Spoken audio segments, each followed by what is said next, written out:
Düşənbə görüşündə Əliyevin Azalın təyyarəsinin vurulması ilə bağlı tələblərini qəbul edən Putinin bunu daha öncə etməməsi Zəngəzur dəhlizi ətrafında baş verən mübarizədən qaynaqlanırdı.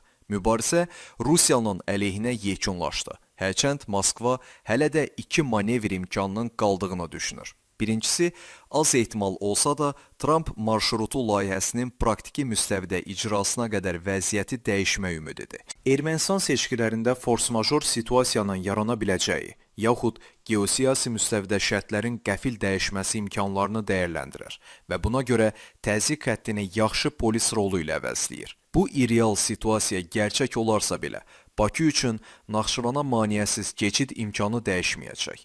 Dəyişən yalnız dəhlizdə iştirakçılar ola bilər. İkincisi, Trump layihəsinə, ABŞ-ın Cənubi Qafqaza daxil olmasına, eləcə də orta dəhlizdə möhkəmlənmək istəklərinə loyal münasibəti geosiyasi bazarlıq kimi istifadə etmək istəyir.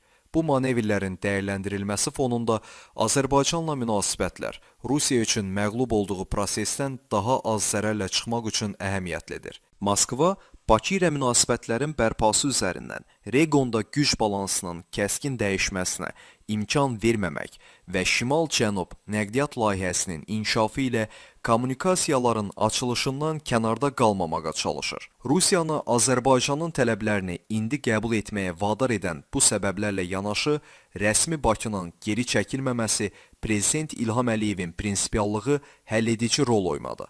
Belə demək mümkünsə, Putin Əliyevin bükę bilmədiyi əlini sıxmaq məcburiyyətində qaldı. Bu həm də Moskvanın Bakının stratejik gedişi qarşısında təslim olmasıdır. 44 günlük müharibədən sonra Rusiyadan qərbə qarşı istifadə edən və istədiyinə nail olan Əliyev indi Zəngəzur dəhlizində Moskva qarşısında Vaşinqtondan istifadə etməklə hədəfinə çatır.